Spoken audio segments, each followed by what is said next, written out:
pressure and advocacy because this system has shown itself that it'll tolerate a few protests. It'll tolerate a few months of upheaval. But the intensity of the protests in the aftermath of the George Floyd death should be the same or greater in December as it was in May. Yeah, it's just disturbing to see this continuation. And I would argue that, to me, the focus needs to be on demilitarizing the police, because what you are seeing right here is a culture that sees the people that they are sworn to protect and defend as actually the enemy. They are treating Black people as if we are an enemy, and their whole job is to run up on us and kill us. Like it's a killing field, like it is a wartime situation. So to me, that is a focus not just on the armament that police departments have, but also on the mentality that is rampant through their culture. I'd also say that this specifically, to me, once again, shows how important these Georgia elections are. We just cannot reiterate that enough in terms of taking control of the Senate, because we saw that there was, in fact, a Justice and Policing Act that had passed the House that Mitch McConnell recently killed.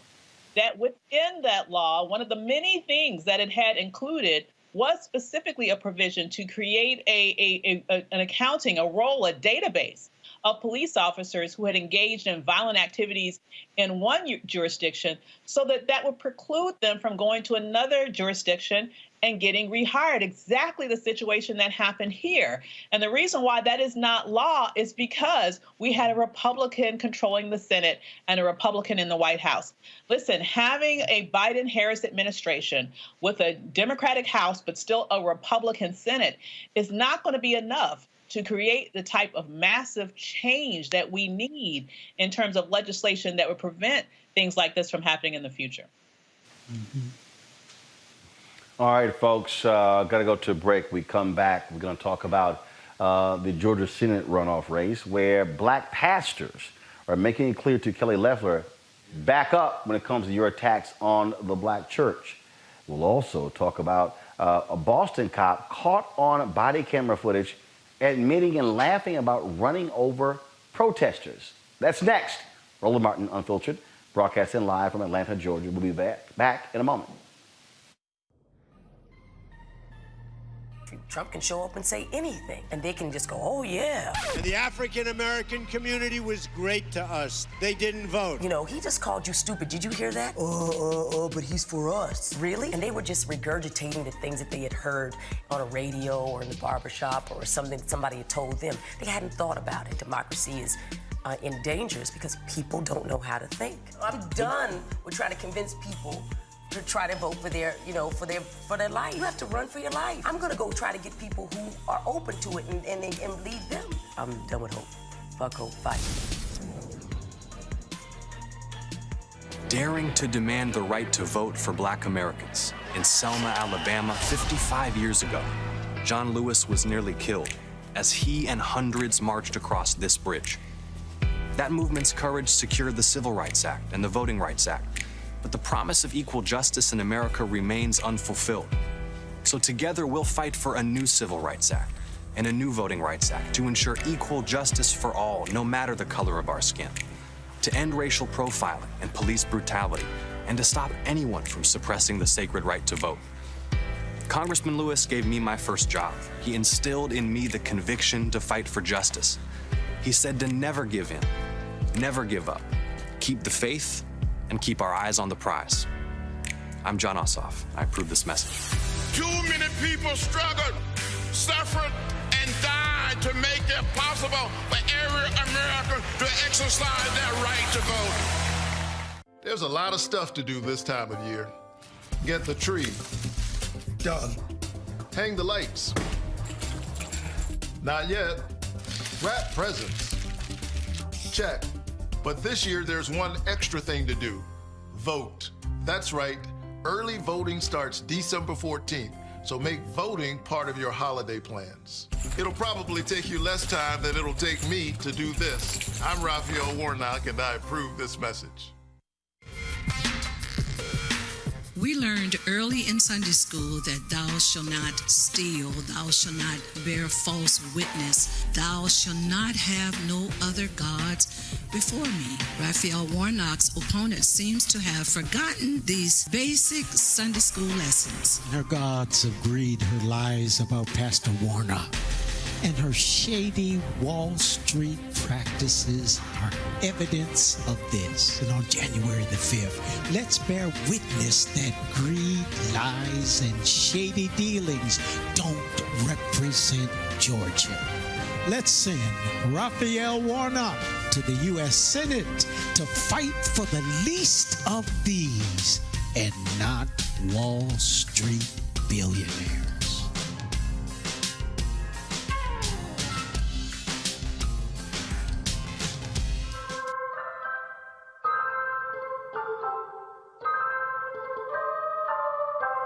You are leading the way for the rest of this state.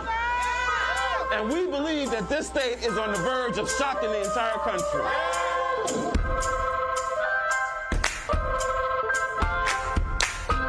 Keep your eyes on the prize and hold on, hold on. What y'all know about that damn office? And ultimately, we know we can't let nobody turn us around.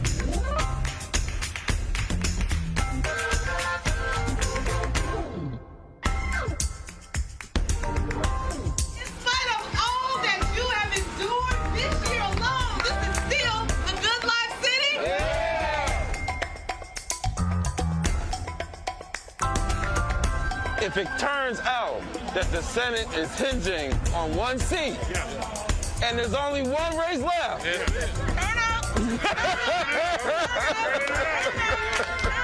that's right. This will literally be the epicenter of the entire country, right? So we ready.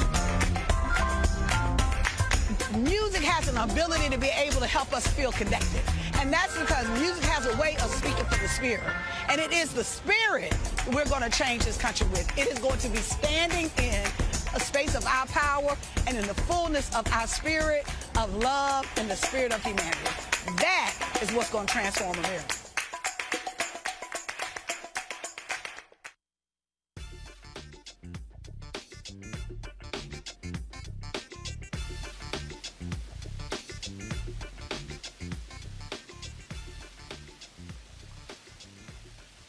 In an open letter published on Saturday, dozens of black church leaders from Georgia ordered or demanded Senator Kelly Loeffler to cease and desist her false characterizations of Reverend Dr. Raphael Warnock. The various pastors, the Ministerial Alliance, believe Loeffler's claims that Warnock is radical and a socialist are baseless and a broader attack against the black church and Warnock's faith. Loeffler called Warnock a radical liberal 13 times during their debate on December 6th and has criticized the pastor in ads for his association with Reverend Dr. Jeremiah Wright. Now, Loeffler responded to the letter and Warnock on Twitter by saying, quote, "No one attacked the black church. We simply exposed your record in your own words." Joining us right now is Reverend Darrell Winston of Darrell Winston Ministries and Bishop Carl McRae of Exousia Lighthouse International Christian Ministries. Is that correct? I think I pronounced it right. That is correct. All right, then. First of all, let me start with you, Reverend Winston. This letter, very strong language, highly critical of Kelly Loeffler, also by saying, ripping her for her comments about Black Lives Matter, saying she's been quiet about the Proud Boys. Absolutely. Absolutely. The sheer hypocrisy, taking a page from Trumpism, where they think that they could say anything to spew lies and deceit, and thinking that we should just take it lying down. And we're saying to her in no uncertain term, as my grandmother and the elders used to say, growing up, you're a lie and the truth is not in you. The thing that we're seeing, Bishop McRae, again, Republicans love to talk about faith. They appeal to white conservative evangelicals. They said that folks should not question the faith of Amy Coney Barrett when she was nominated to the Supreme Court, yet they have no problem questioning the faith of Pastor Raphael Warnock. That is exactly what they said, Brother Roland. They, the cognitive dissonance in that lot, and I do want to say all of them, is amazing to me. That they can stand in judgment of and parse every word uttered by this pastor even 15, 20 years ago. And then to, in her own voice, call what, if anyone were to question the spiritual bona fides of Amy Coney Barrett, she called it disgusting. And that yet she turns around and robotically, repeatedly attacks Reverend Warnock and expect us to let that go unanswered.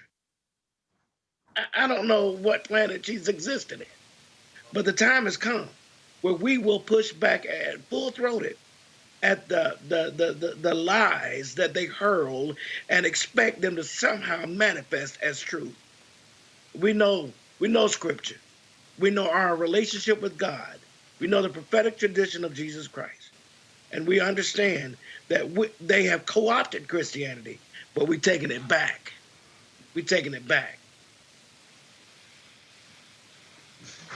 The thing that's also interesting here, Reverend Winston, the thing that's very interesting here when we look at what is going on in this race, when the fact that Kelly Loeffler, one of her first appearances after she replaced Johnny Isaacson, was going to Ebenezer Baptist Church for MLK Day celebration. So, and it's like, so you thought it was so radical, yet you showed up. And I was there. She was glad to be in the number, or she acted as if she was just glad to be in the mix. And in fact, she spoke and she was very gracious, and she even remarked that she looked forward to coming back again. And so we know then that they are taking this bread and butter plate from the late Lee Atwater, who got his from Nixon, the whole Nixonian playbook, to stroke the fear in their voting bloc, this fear-mongering, sheer racism. But we detest the mockery. And to make mockery, we know that the Euro-American churches and white evangelicals have long expressed their disdain for the African-American congregations and despise and prophetic preaching. I told them this morning, we forget that when Dr. King spoke out against the Vietnam War at Riverside in 1967, he was persona non grata. And then now all of them claim to love Dr. King and seek to hijack his message. They talk about the 63 Dr. King, but they don't want to deal with that 67 and 68 Dr. King that call for the redistribution of wealth. And so we're saying, because you got people in our community who are ahistorical, they don't have a sense of historical continuity, they don't see anything wrong. And so we're so grateful that these over 100 interfaith clergy decided to join us, and more are saying, add me to the list. And in the next few days leading up to the election, we have a multi-tier approach where we're going to be pushing back, because we know then that they, meaning the powers that be and those who bow at the shrine of Trumpism, will say anything or try to get away with saying anything and think that we're supposed to accept it. Well, one of the things that also jumps out at me on this is that she's attacked him saying he's anti-Israel. Yet there have been a number of Jewish leaders who come out in support of Raphael Warnock. You've got John Ossoff, who is Jewish, who's running with him. So you would think if somebody was so anti-Jewish, they would not be supporting him.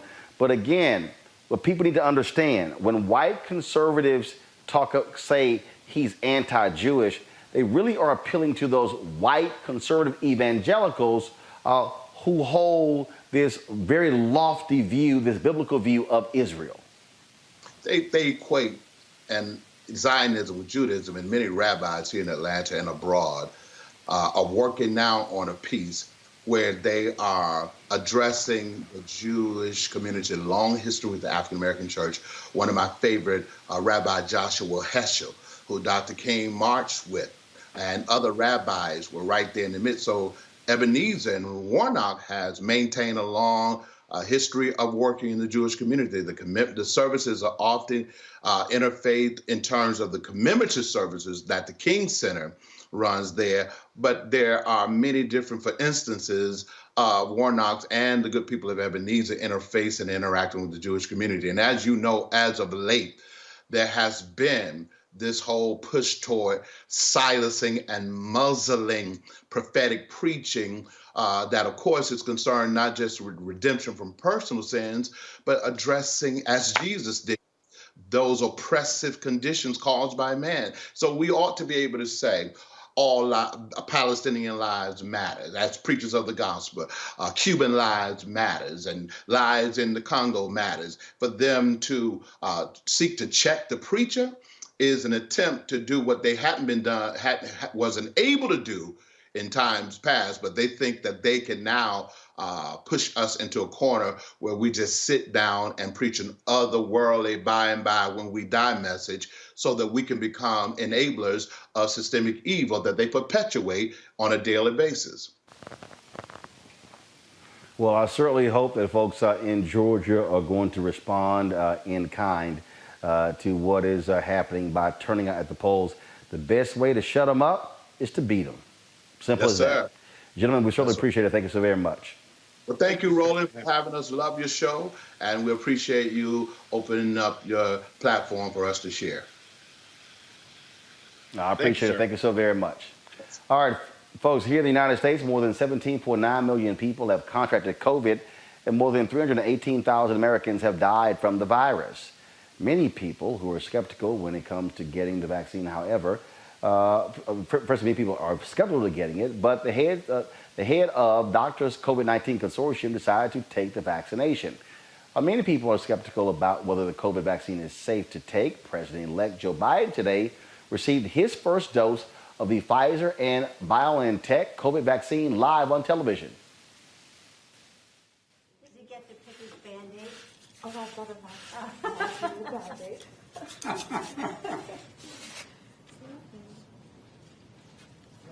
I'm ready.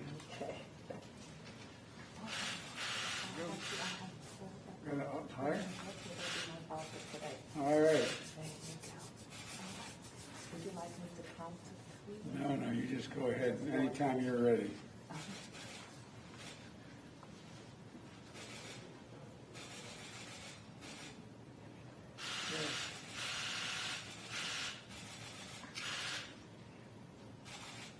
It's worth saying that there's great hope. I'm doing this to demonstrate that people should be prepared when it's available to take the vaccine.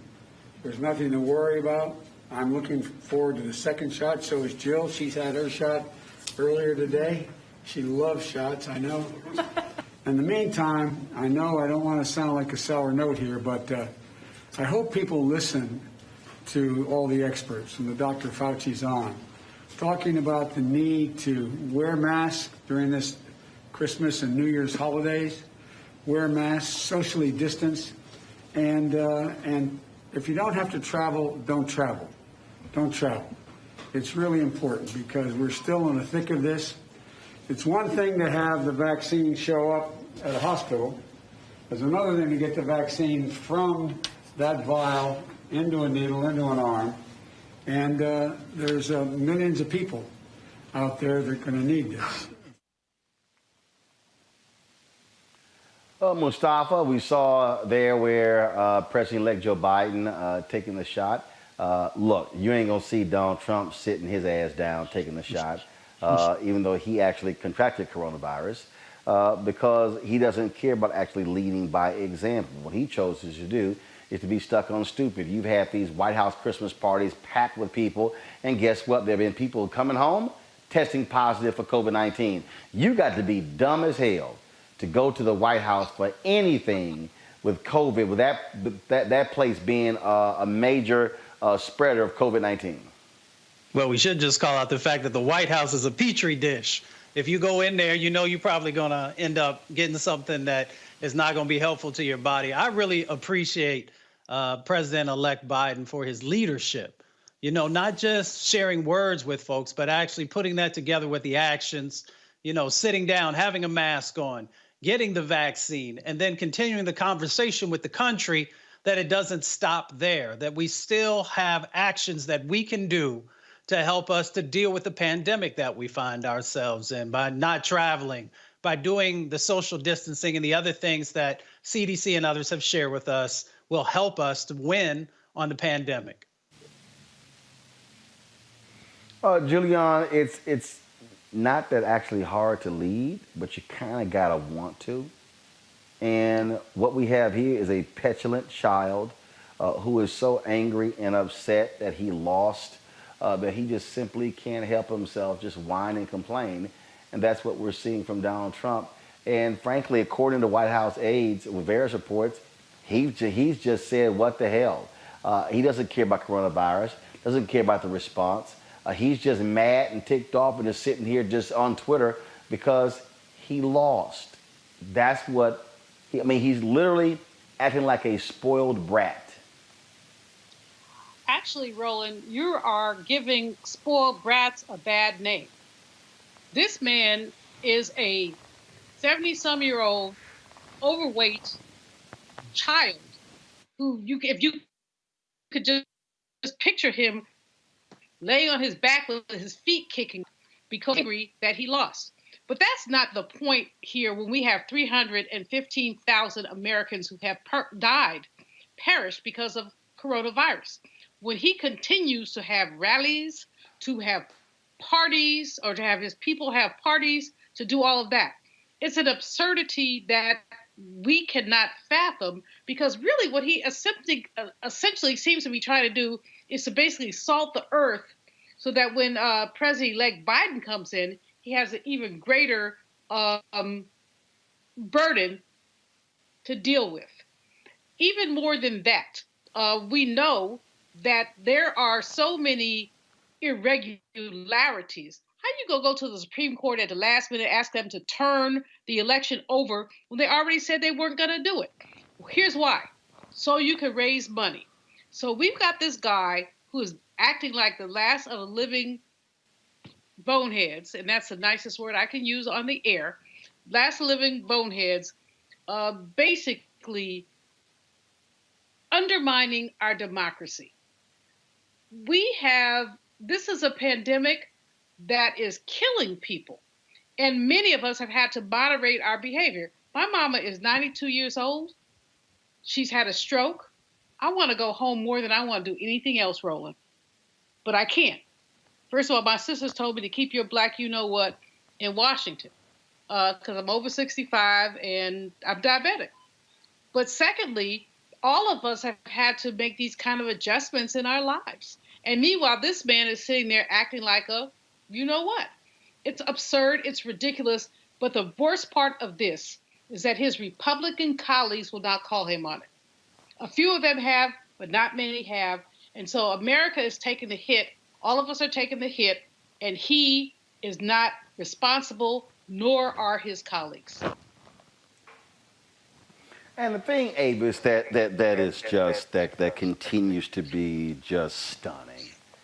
Is that, you know, these MAGA, I call them maggots, these MAGA idiots are so deranged that they are just beside themselves when it comes to wearing masks. I mean, it's like, how dare you? I mean, when you see them just in fact, watch this here. This is some video on my iPad. This is a video on my iPad. Okay, that y'all, this fool laid down. This fool laid down in the middle of the store on the floor.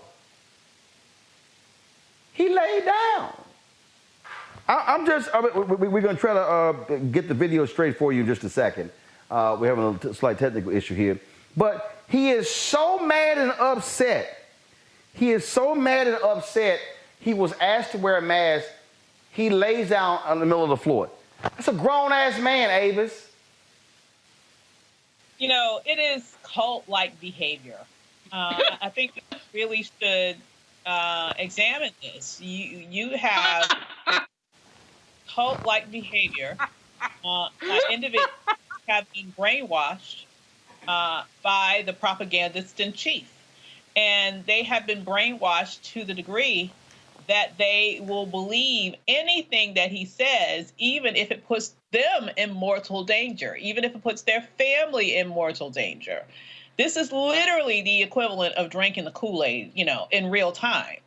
They are willing to risk their lives, their families' lives, and by the way, our lives when we have to interact in public with them, because they are so blindly loyal to a pathological, lying, narcissistic psychopath.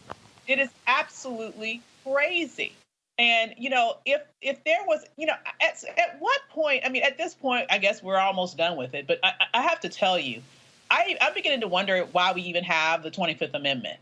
Because this man is a clear and present danger to the citizens of the United States. You can look at it from the standpoint of COVID. You can look at it from the standpoint of, you know, having Russian bounties on the heads of soldiers and doing nothing about it, all the way up to having Russians infiltrate all of our major federal agencies and having nothing to say about that either. He's clearly a plant, and he's clearly someone who is spreading lethal misinformation to literally millions of people. I've got to show you one more video, and we're going to play the audio on this one as well. And again, the sheer stupidity of these people. Wearing a mask is not hard. It's not. But for these people, you swear it's the end of the world. Watch this and listen.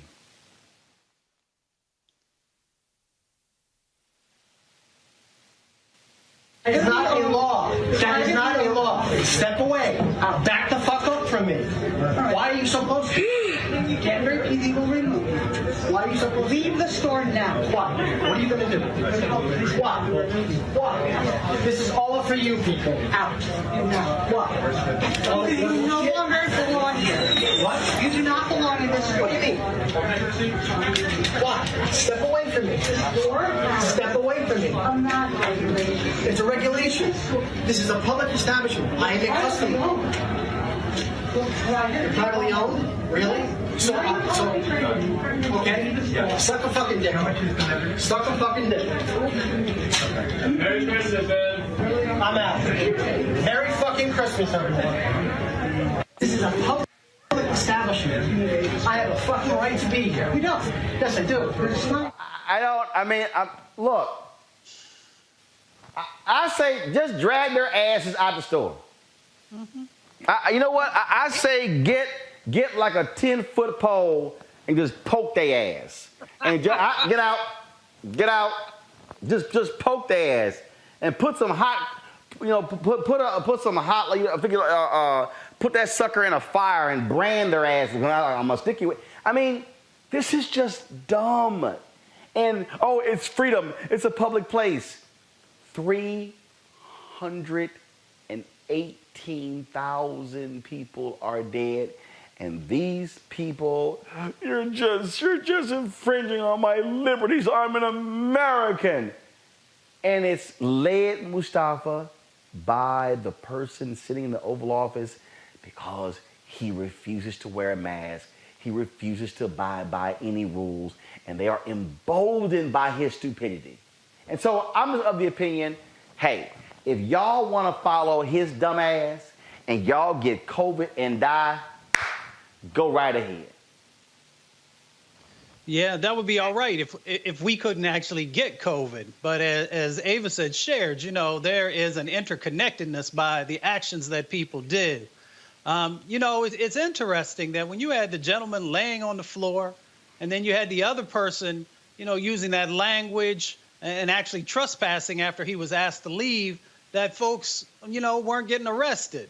I've seen folks lay down to stop trucks from coming into their community because they're afraid of getting poisoned. And I've seen young black and brown children be in a department store, and because, you know, they may have had a moment, you know, people talking about, well, they needed to be, you know, arrested, but yet these folks are not being arrested. So we need to actually call that out. And then we need to also just remind folks that we had the opportunity to impeach Trump, and folks decided not to move forward on that and make that become a reality.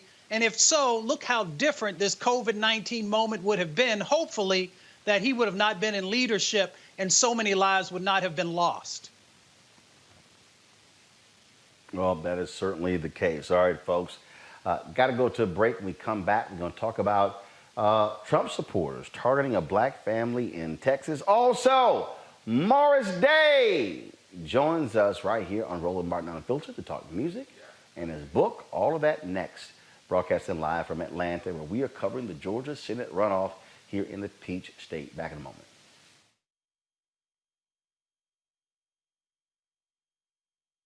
You wouldn't have so many people trying so hard to stop you from voting. There is some value there. But even when you talk about that people are not paying attention to your issues, I can't pay attention to your issues if I don't even know you're there. And the only reason people are going to know you're there is when you show up to the polls and vote. That's when that power manifests itself. But as long as you stay home, as long as you're making excuses, then guess what? You will always experience these issues that we're experiencing today. And another thing, don't get caught up in the candidates, right? There's no such thing as a perfect candidate, but you should be going to vote for the most important person, and that is you and the one you love. You talk about you'll fight for the one you love. You're willing to die for the one you love. You need to ask yourself, are you willing to vote for the one you love? Because if you don't, there's going to be somebody's neck on yours pretty soon.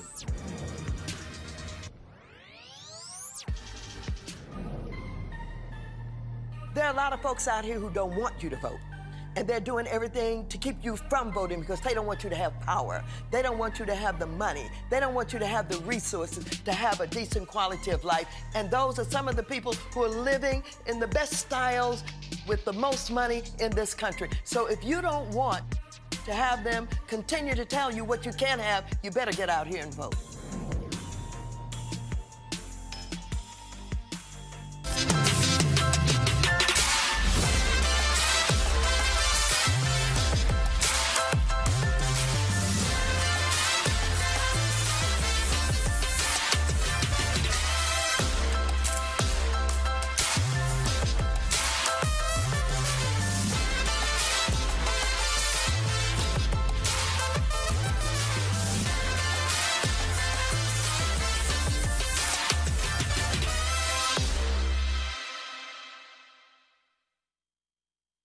Georgia, you're not just voting for you.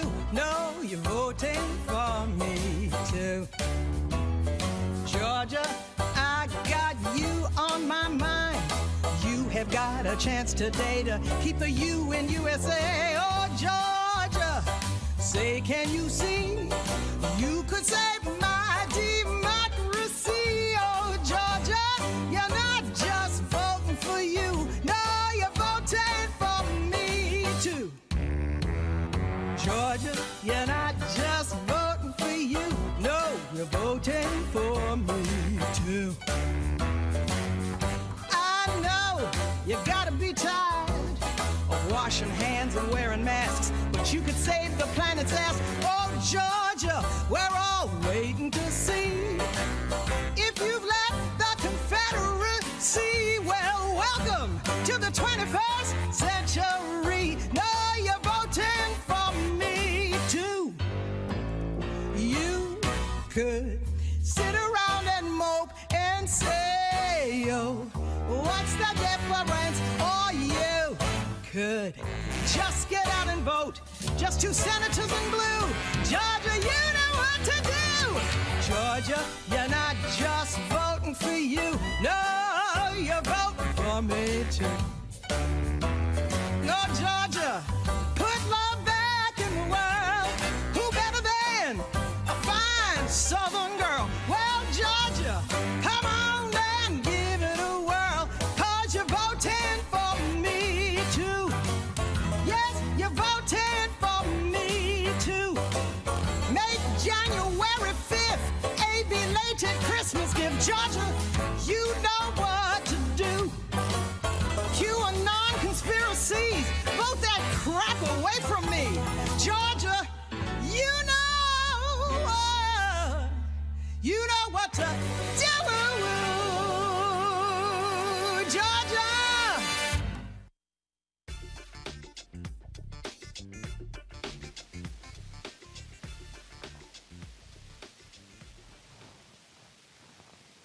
In Dallas, a black family believes they were the target of a hate crime after putting up a Black Lives Matter sign in front of their home.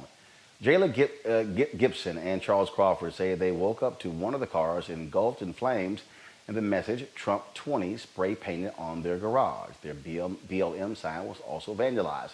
The Little Elm Police Department and federal authorities are investigating to see whether this was indeed a hate crime. All right, folks, one of America's greatest racists will no longer be honored in the U.S. Capitol. Virginia Governor Ralph Northam announced that Virginia's statue of Confederate General Robert E. Lee was removed overnight from the United States Capitol. The Confederate statue will be removed to the Virginia Museum of History and Culture in Richmond and will be replaced with a statue of civil rights icon Barbara Rose Johns. Johns is a historical figure who fought school segregation in 1951 when she was only 16 years old. She led a walkout protesting inferior conditions at Robert Russa Motion High School, which was an all-black school in Farmville, Virginia. This is the video. This is the folks. Let me know if y'all have the video. The video that was shot. Tim Kaine. Go ahead and pull the audio up, please.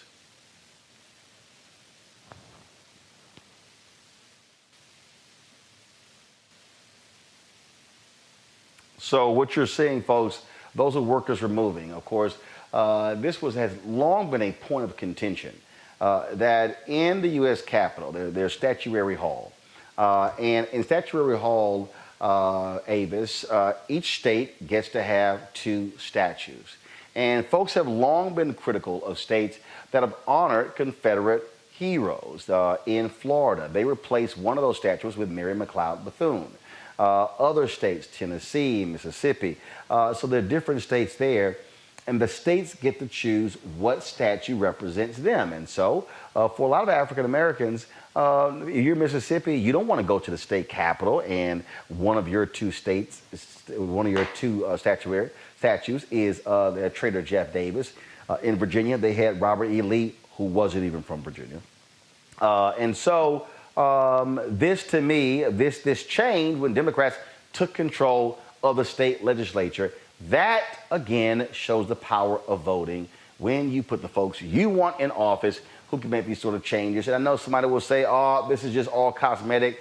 But the reality is we should not be honoring people in this country who wanted to ensure the people who look like us would remain in slavery.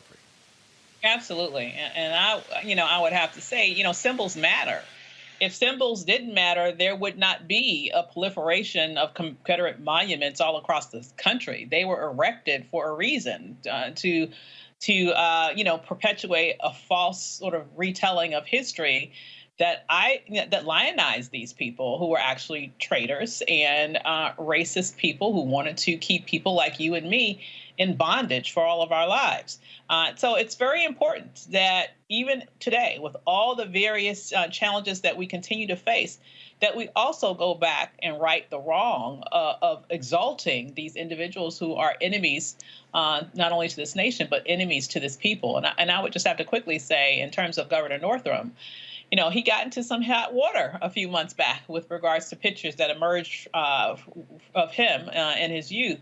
But I have to say, since then, he has definitely been moving forward in a direction that I have been, pleasantly surprised with. And this is just another example of work that I'm happy that was done, because it's no reason why we should have a Robert E. Lee in the Capitol building in any way, shape, or form connected to the state of Virginia or this nation as a whole. When we talk about looking back on history and acknowledging a racist past, that's what the Kansas City Star did. They are apologizing for decades of racist coverage of African Americans in Kansas City, Missouri.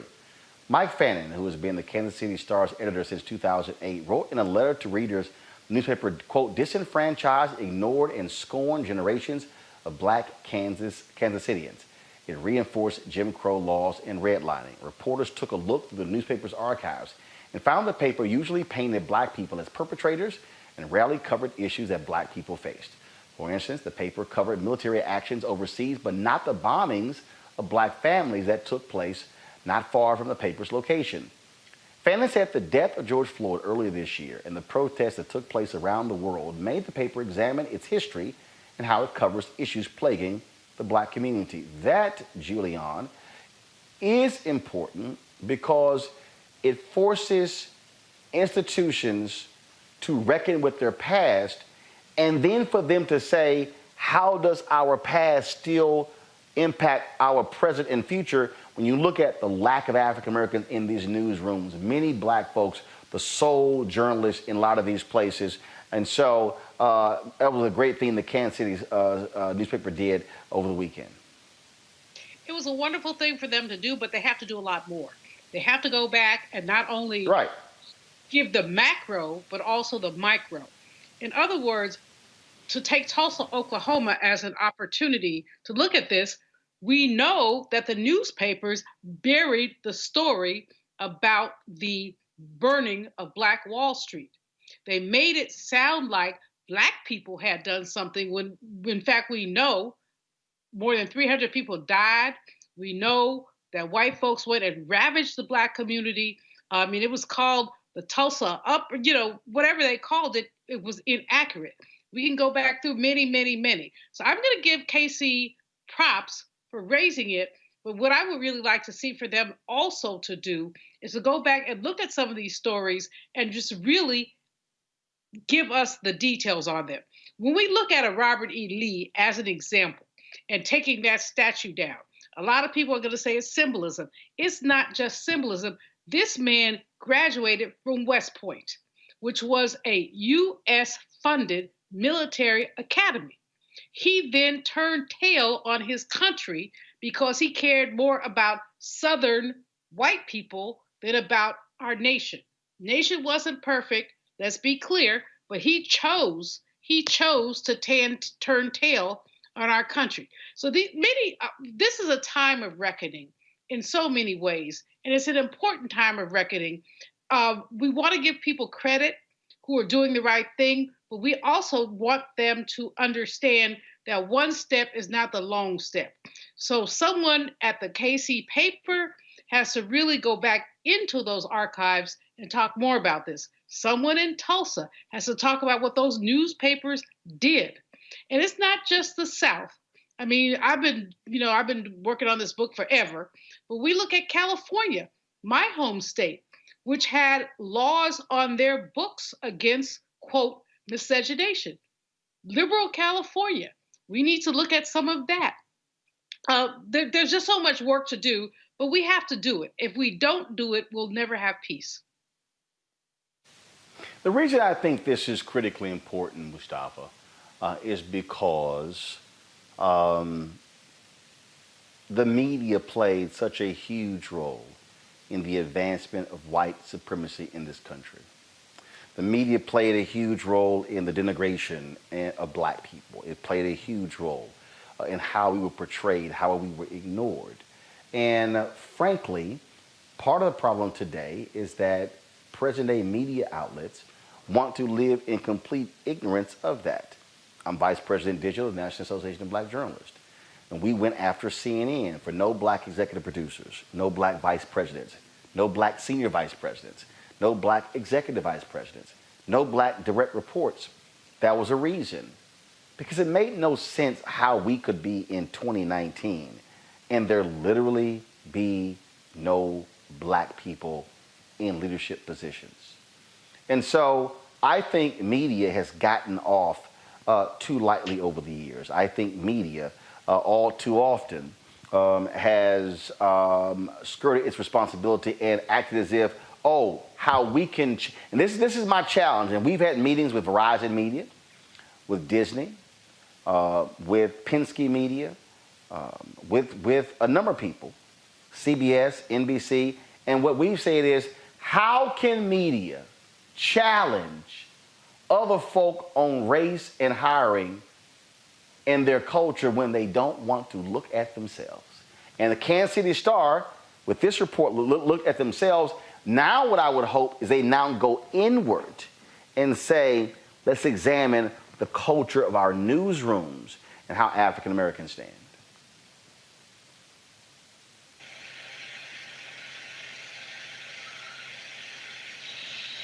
We don't have Mustafa, so let's go to Avis. Avis, pick up on that point. Yeah, it is absolutely essential that organizations have Black people in positions of power, positions of decision making, that we are part of not only those who report the news, we are part of those who decide what news to report. And it's absolutely critical that that is true in every way, shape, or form, whether that's television, whether that's newspapers. Every type of media platform that exists, there needs to be Black decision makers. That said, it's also the fact that there isn't to any significant degree, once again shows how important true Black-owned media is. Because we have to understand that when you sit down and at home and you turn on the television and you watch a certain show, or you pick up a newspaper or go to the newspaper's website these days and read that story, you have to think, who made the decision about what's going to be covered and what wasn't going to be covered? Who made the decisions about who was going to be booked and who wasn't going to be booked? Who made the decision about what sort of opinion pieces were going to be given the green light and what sort of opinion pieces were going to be kicked to the curb, or what stories were going to be pursued and what stories were going to be ignored? You know, that colors, no pun intended, the information that you receive on a daily basis. And because those types of organizations tend to not have people that look like you and me in those decision-making positions, what we get are a very tilted and very specific view of reality. And so having Black-owned media that shows our interests, that centers our needs, that puts on experts that are versed in how issues impact our lives, it's critically important. It's not really happening to a great degree in normalcy in quote unquote mainstream media and some of these other places. And so we have to be able to do that ourselves. And luckily we are in the position, particularly, for example, with a show like this, in which we can. Well, that's precisely why we have it, because we are not about allowing somebody else to tell our story. Speaking of telling our story, this is an unbelievable story out of Boston. Well, first of all, for us, it's not unbelievable. That's also why we have these cameras to listen and see and hear what folk are talking about. Of course, this year we saw protests erupt nationwide after the death of George Floyd, Breonna Taylor, Ahmaud Arbery, and others. Yet in Boston, something peculiar happened in Boston. Check out this video of a police officer. You can hear him bragging about running over protesters.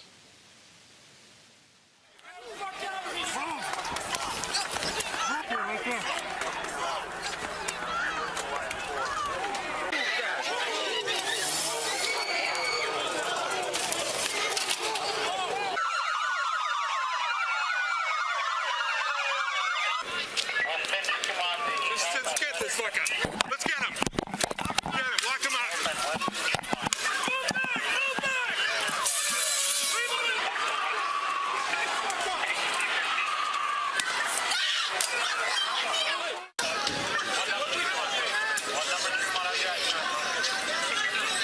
Start spraying the fuckers.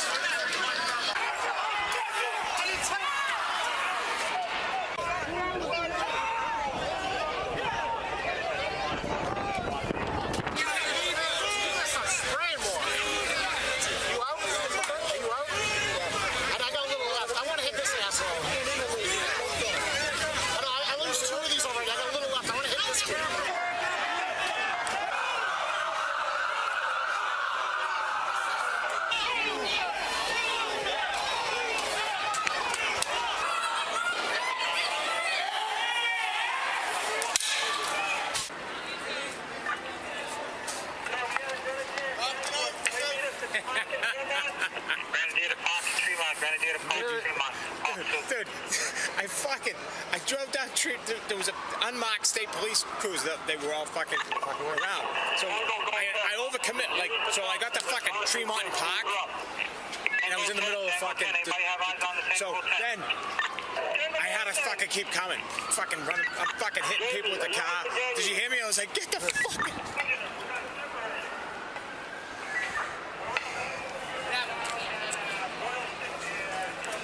This thing is on.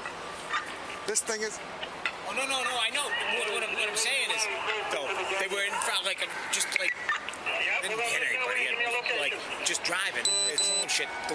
My windows were closed. The shit was coming in the fucking way. It was pissed, so, you know, I was like, you gotta be kidding me. Fucking crazy, dude.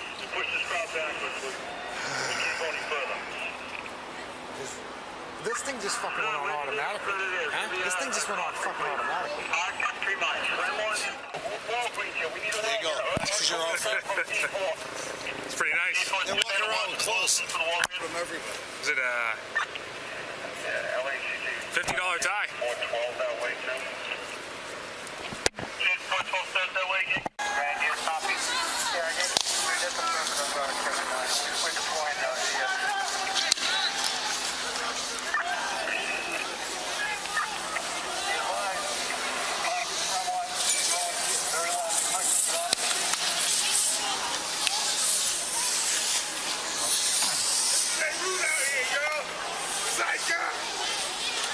Nazi fucking Germany. Is this what y'all want? I want it to be like Nazi Germany, right? Huh? You need some papers? You want to see my papers? Huh? Hey. I'm still out here. I'm still out here. I'm still out here. This is for George Floyd. Mustafa, if you're a cop and you're bragging about running over protesters, imagine how it feels when you're patrolling black neighborhoods. Yeah, people telling you just how they really feel about folks. You know, we need to remember in Charlottesville, when that young man used his automobile and killed someone, and how easy is it in all that chaos for somebody to slip underneath of the wheel of a car, of a police car, of a cruiser, and someone to lose their life. If you or I do it, vehicular manslaughter is 10 years in jail. Second-degree vehicular manslaughter is 75 months, $250,000 fine. It's a real easy way to make sure that that doesn't happen. One, train your officers, and two, if they can't live up to it, they don't need to be police officers. Roland, And this is just... Go ahead. I went to undergraduate and graduate school in Boston. I was there from 1970 to 1977. The Boston kind of racism is a special kind of racism. The police have been trained essentially to abuse Black people.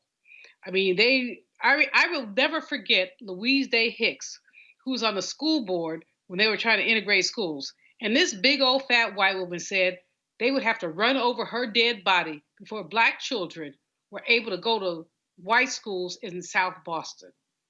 This is Boston. So this is Boston. I'm not saying that Boston is special around its racism, but what I'm saying is when I watched the tape, I just recalled so many things. And the bottom line here is that they do not value Black people.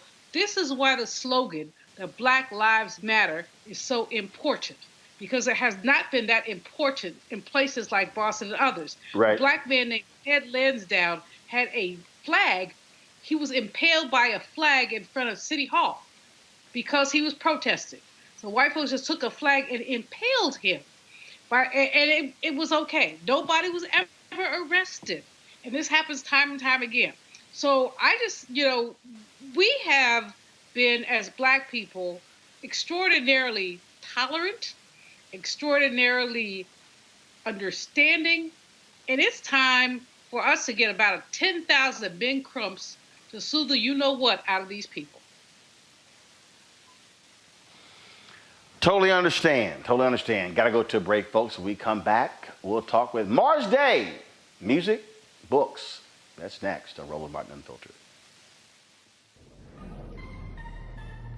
This generation, which gets so much inspiration from entertainment, this generation is influenced. I mean, every generation has their influence. But I would argue, by and large, when you talk about Harry Belafonte, or you talk about how it was, in the 60s, 70s, and even 80s. There was, you had the entertainers, you had the church, you had the activists. In our day and time, the church is somewhat losing its influence. Entertainment influence is growing. The activists are losing their influence. So where do most, this younger generation go? They go to entertainment. And so the influencers' entertainment can actually move the needle. And when you see people become active, I love how this younger group of people are saying, wait a minute, we don't like what just happened with Kavanaugh. We're going to do something about it. We don't like the fact that there's no gun control. We're going to do something about it. And I do think that as tragic as these events are, they are becoming more galvanizing to get this younger group of voters, which is so influential, to get out and do what we know they can do, which is to help move the needle in a massive way.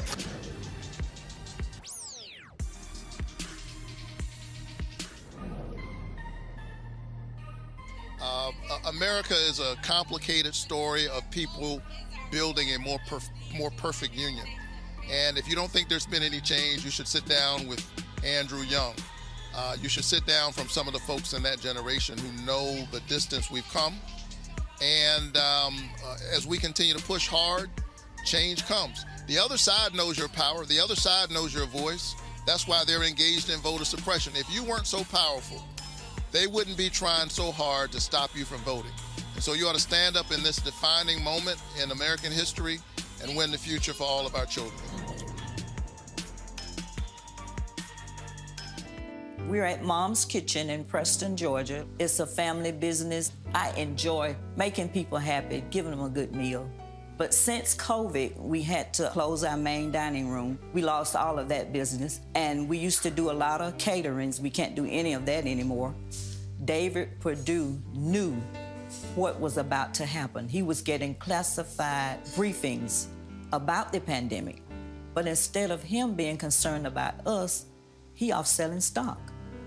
We had no idea we'd have to close our businesses off. We'd lose caterings, and so many people died. And then when we needed help the most, he fought against the stimulus checks and to cut unemployment insurance. Perdue needs to come out and Ossoff in. Early voting starts December 14th. You gotta make a plan to vote. I'm John Ossoff, and I approve this message. We have always used music to speak up for us, but we have been unheard, underestimated, and undervalued throughout our existence. But it's time we play a new song. We can make the rules. We can choose the leader, and our vote can make the difference. Just watch how I do it. We know by now that change will not come to us. Just watch how I do it. Black voters matter. It's our party. Step into your moment.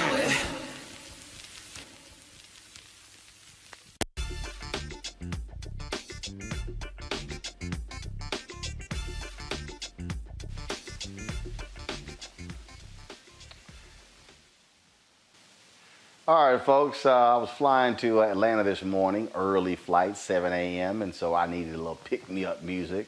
And so I had to put on a whole bunch of different songs, and one of the songs, of course, Jungle Love by Morris Day and the Time. Of course, Morris Day is known for his relationship with Prince, with the band. He's got a new Christmas single out called Cooler Than Santa Claus, and he joins us right now.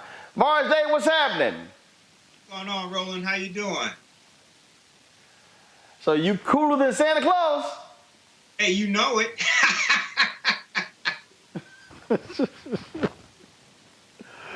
I gotta ask you this here, man. It has to be a trip for folk who still just respond to you and Jerome and the Time. Every time I see Jimmy Jam, Terry Lewis. I mean, look, there have been lots of bands, but, man, y'all kept it funky. We kept it funky, and, you know, we had an all-star band. I mean, just think about it. You know, like you said, Terry and Jimmy, I mean, you know, we were all just teenagers loving our music. Terry and Jimmy, Jesse Johnson, you know, Jerome, we just had an all-star band, and we just kind of, you know, lucked up on it. I don't know if you want to call it luck or God's plan, but, you know, we had one of the greatest bands in history, in my opinion. Well, and I think that is the case. And I think a lot of times, and again, as somebody who loves music, as somebody who, because in fact, Jimmy and I are always talking about this here. He's always sending me cuts. He's like, man, I know how you love music. I mean, y'all played instruments. This wasn't a bunch of dudes on stage with 5 or 6 mics, and that was the other thing. There's just something different about when that band is jamming and keeping it funky. Well, not only that, Roland, we played instruments, but we had songwriters, producers, some of the elite in the industry, from Prince on down. And, that just takes the whole thing to another level. Let's talk about that. I played the George Lopez golf tournament, and Jimmy Jam he's often playing in the golf tournament, and so we're always having a little fun. I gotta find a video. There's a video of us all on one of the tee boxes doing the bird. It's pretty hilarious, and we're always out there doing it. And he was telling us this story about how y'all, with your band and Prince, how you drove each other. And he was saying, he said, man, that were times, he said, when we were just whooping Prince's ass. And he said, where y'all had an attitude, we gonna walk out, that was sort of like old school. When you talk back to cats with the OJs and the Four Tops, how their whole deal was when they say, okay, fine, we gonna open, we gonna set this sucker on fire, that all you gonna have are burnt embers when you walk out there. Was that rivalry? Was that about, we gonna show you our best and you gonna have to bring it if you wanna sit here and own this audience? It really didn't start out like that. But I guess what happened is we just got that damn good, and so we started out, we hadn't done it before, we hadn't played in front of a large audience before, but we were tight. And that's one thing that Prince kind of, it turned into a rivalry of sorts, but he created it because he gave us a work ethic. He had us rehearse so much, day in and day out, that we were so tight that if I went left, if I forgot a lyric and I did something, the band went with me, and we just became such a tight band that, after a while, he let us know that it was a rivalry because he started to exclude us in major markets. So if he did a LA or New York or Chicago, he wouldn't let the time on anymore. And we got onto it. We're like, okay, that's because we kicking that ass, but, it wasn't our intention originally. We just got that good, Well, you would think that he would have understood that because he drove y'all there. It's sort of like, look, for me, if I've trained somebody, if I've invested in somebody, I want you to reach that point of maximizing your output. And I've always gotten a kick out of, you talked about it in other interviews and your books as well, that jealousy, that envy that was there. You talked about how he would call you to come to Minneapolis and play, and hell, wouldn't pay. And so just talk about that relationship. Was it one of those things where you were like, okay, what the hell? Is it hot? Is it cold? Is it hot? Is it cold? Man, can you just decide? Yeah, that's exactly kind of what it was. But, at the end of the day, as much as I would have issue with stuff like that, he was still my brother, and I know he felt that way, but, he was a very complicated individual. We all are complicated in our own way, but he was extra complicated. So, right. I just kind of, wrote it off as that. I never had his phone number once we got to cell phones and all of that, even landlines. I never had his number. So if I heard from him, he'd call me. and I might have one of his security people's numbers or something like that. But, you know, I never really reached out to him. I just kind of knew that if he wanted to talk to me, he would reach out to me, which he did at obscure hours of the morning and night, you know, and it was all good, you know. You gave an interview that I found to be quite fascinating, where at the end of his life, he said something to you when he said that he loved you. Yeah. And it caused you to go, this is different. Yeah. And I've talked to other people, and they've talked about how in those final few months, they literally saw this transformation, that something was happening. And then, of course, when they began to reflect on it after he passed, they saw that that he knew what was coming. He felt it, and he knew that his time was near. Yeah, I think he knew, because, as you said, he had, you know, asked us to do shows. We show up. I fly my band in on my own expense, and then he changed his mind, and, you know, really, and not even really have a second thought about it. And so I had sort of got to the point where I said, look, if Prince wants us to do a show, then he has to send us the money 100% up front. I'm not, going in like that anymore, where I just am I'm at his disposal, whether he, you know, and out of my pocket. So anyway, this last show, 2 months prior to him passing, I said, yeah, he wanted us to do a show at Paisley Park. I said, of course, you know, but, you know, you got to, you know, not me telling him, but his people, you got to send the money up front. And he did, to my surprise. And so when I got there, he was really happy to see me. And likewise, I was happy to see him. And we chopped it up. We did the show. And, you know, after the show, you know, he wanted to talk. So we went into the cafeteria area of Paisley Park. And we talked for an hour and some, you know, and plus. And in leaving, you know, he gave me a hug and said, I love you. And I'm like, you know, I've been knowing this man since we were kids. And that is a phrase that he has never, ever spoken to me. So I just, you know, it caught me off guard.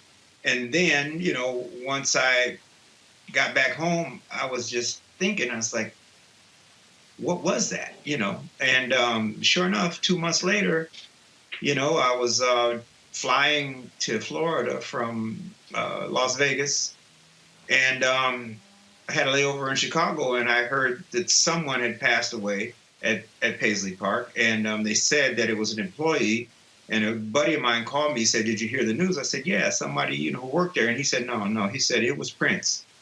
And my buddy's family is in the media, so they had firsthand information. And it didn't hit me right away. But like midnight that night, you know, once I got to Florida, it hit me like a ton of bricks.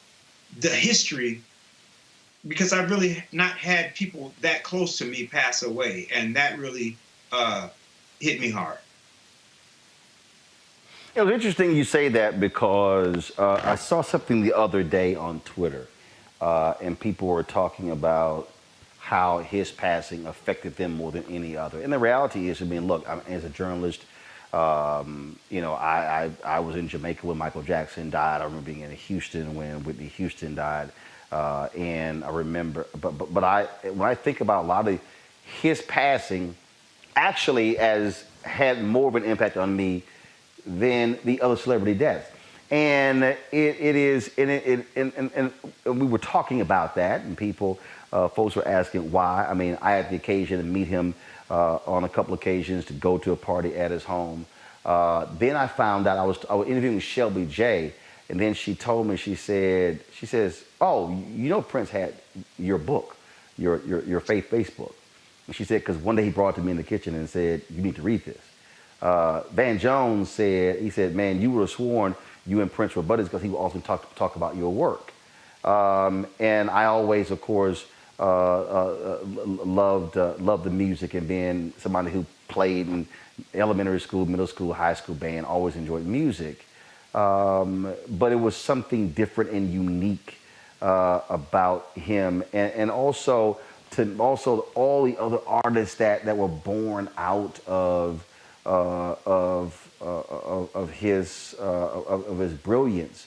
And when I think about you and think about the time, and I think about the videos, and I think about again the infectious music, all of that to me, it operates like a bowl of gumbo. It's all in there together, because all of y'all are going to be linked. Vanity 6 is going to be linked. You're going to have all these other different artists. Tevin Campbell is going to be linked. All of these folks who were sort of the tentacles of Prince will always be forever linked. Very much so. And you make a good point. But I like your gumbo theory. So in that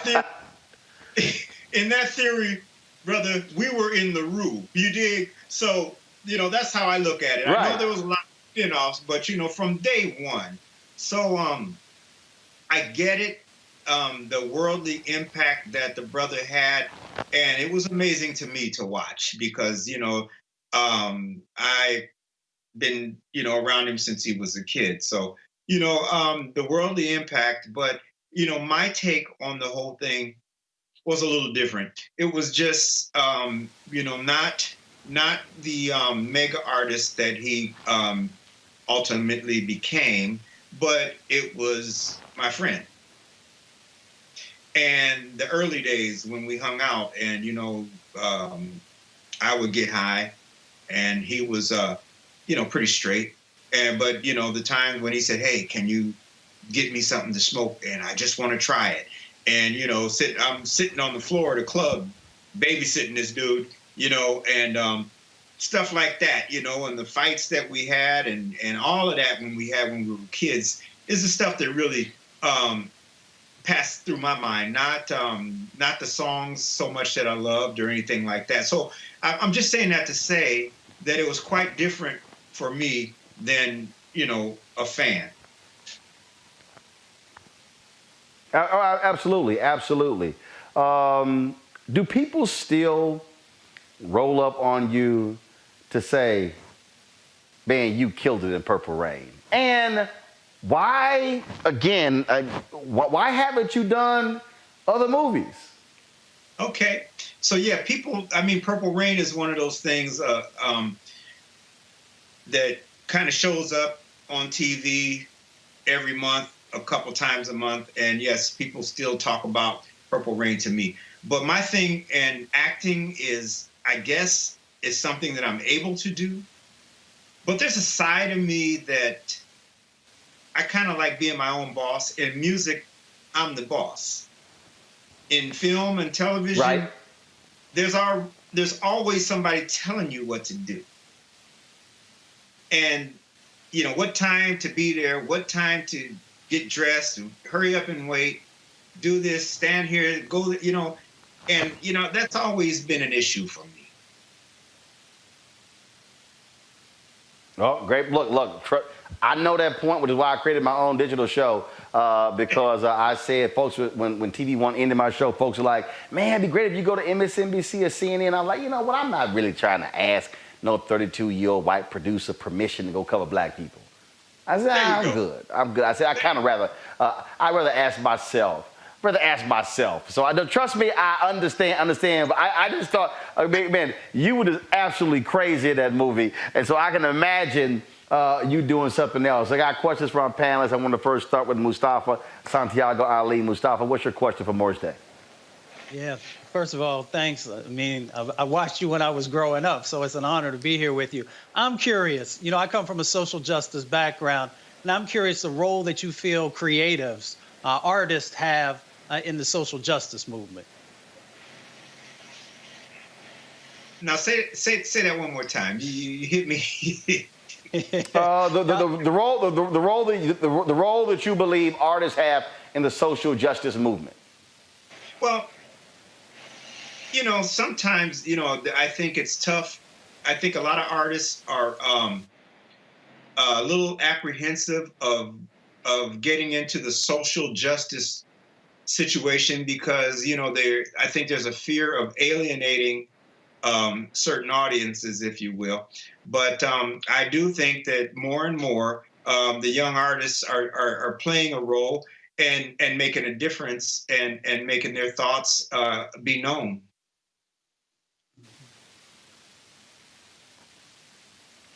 Julian, question for Morris Day. Sure. You have talked about both your collaboration and your competition with Prince. And I've very much enjoyed, Roland, this conversation and appreciate it. But Morris Day, what does it say to us as we move forward in this post-whatever era about how we work together as Black people? Well, I think, there's a lot on the table that we have to deal with. And I think there's a lot of small things that slip through the cracks. It's funny. I'm an iPhone user, and if you go to the emojis, you can change the color of the thumbs and a lot of little things. But I noticed you can't change the color of the families. And check that out. You go there and you cannot change the color of the families. The families are white. And usually if you tap it, you can go brown and go to yellow and all of that, but you can't. So I just feel like, we have, come a long way, but we have a long way to go. And there's a lot of little innuendos that we have to deal with. And, unfortunately, that's the job ahead of us. Avis DeWeaver, your question for Morris Day. Hi, it is such a pleasure to speak with you, Mr. Day. I've definitely been a fan of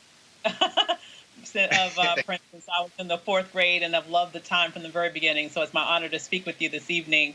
You alluded to something that I think a lot of people overlook. People enjoy your music.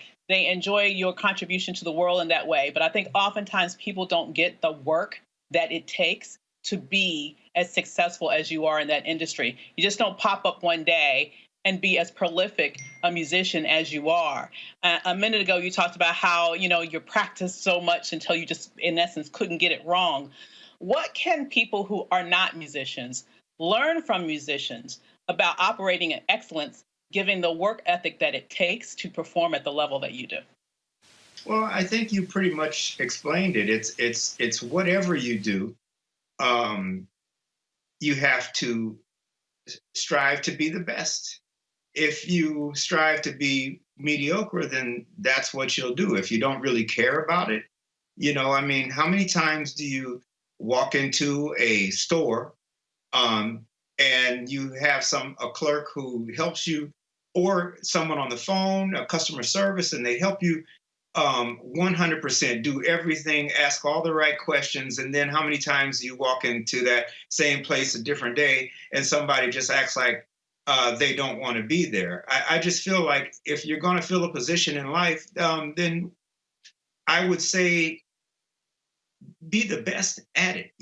I might not be the best artist, best singer, best dancer, but you can damn well believe I am the best Morris Day that you're going to ever find, So that's my advice. All right, then. Morris, this song, Cooler Than Santa Claus, what inspired it? I mean, look, was it a matter of saying, look, there's a lot of Christmas songs out there, but damn it, you want to be original as opposed to do a remake? No, Roland, you inspired it. You know what?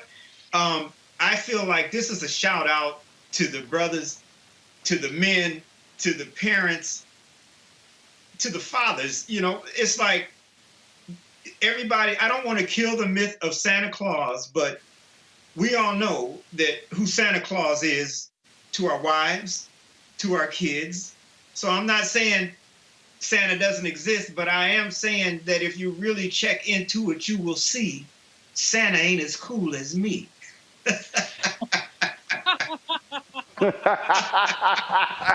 Well, I'm with you 100% because I mean I'm all with all the myth, but yeah, yo already know who bought that damn computer and bought that damn Xbox. Just letting you know. And Santa's getting all the damn credit. Precisely. No. Santa don't pay no bills. Morris Day, man, it's always a pleasure. Look forward to after this COVID thing. I can't wait to connect, and definitely, man, look forward to coming to one of the shows. I'm one. This is a true story. I was at NBA All-Star Game in 2011, and Sean Robinson. I had gone to a Diddy party. It was crazy. We never got in. It was all this sort of drama outside. Sean Robinson hit me up and she says, "Yo, you want to come to a party at Prince's house?" I was like, "Hell yeah." And it was so funny, too, because my wife, she was, like, hot with this other party. She was hungry. She's like, "Look, I want to get some food. I'm going to figure it out." I look at her like, "Oh, hell no. We going to this damn party at Prince's house. I don't give a damn how you feel. So take this McDonald's. But put the GPS in. You can sit your ass in the car. We going to this party." I mean, that's what I'm thinking the whole time. Like, I don't give a damn how you feel. So we going to this party. Go to the party. It's only about 30 people there, man. And it's so funny because, look, I'm black. You go to somebody's black house, you speak to the person whose house it is. Well, couldn't find him, but then the DJ was gone. So I was like, well, look, I'm a dance. Okay, I ain't afraid to dance. I will sweat through a suit in a heartbeat. Okay, and so, man, we're dancing. And all of a sudden, Prince comes, walk up to me. He's like, "You're welcome in my house anytime." And then, and of course, I danced all night. They, of course, put a concert on at 2:30 in the morning.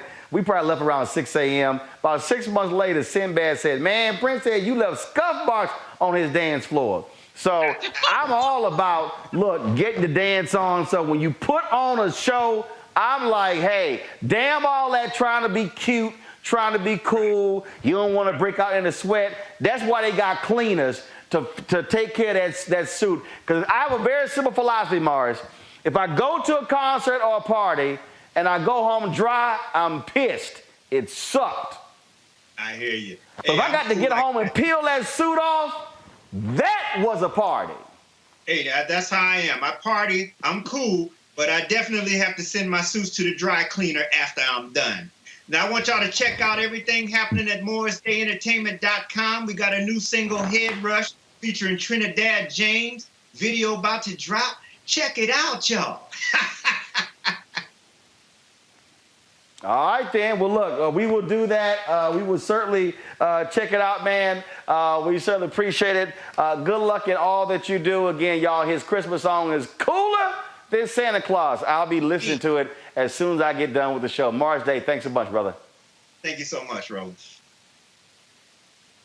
All right, folks. That's it for us. This is why we want y'all to support Roland Martin Unfiltered for conversations just like that. You could join us via, of course, join our Bring the Funk fan club. Every dollar you give goes to support this show, the things that we do, being here on location in Georgia, covering the Georgia Senate runoff race. We live stream Vice President-elect Kamala Harris being in Columbus, Georgia today. Folks, wasn't no other black media, national black media there. Folk not on the ground like we are. We're traveling all around this state, covering these issues. And so your dollars make all of that possible. And so we want you to support us in what we do by going to our Cash App, $RM Unfiltered. You can go to RM Unfiltered and check that out, please. You can also support us on paypal.me/R Martin Unfiltered. Venmo.com is RM Unfiltered. You can also go to Zelle, Roland at RolandSMartin.com.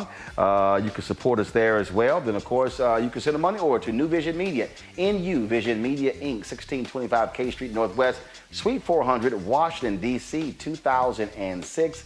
Don't forget, check out my iHeartRadio commentaries on the Black Information Network. You can also listen to the audio podcast of this show on iHeartRadio. Just simply download it and play it there as well. And so we certainly appreciate it. Thank you so very much. Folks, we had a fabulous day. We shall see you tomorrow. Enjoy. Don't forget to subscribe to our YouTube channel. Click that button to turn on your notifications. And when we go live here from Georgia for a rally or an event, you will instantly know exactly what is going on. It's all about keeping you up to date, informed, because we keep it real, we keep it black, we keep it unapologetic, and we keep it unfiltered. I'll see y'all tomorrow.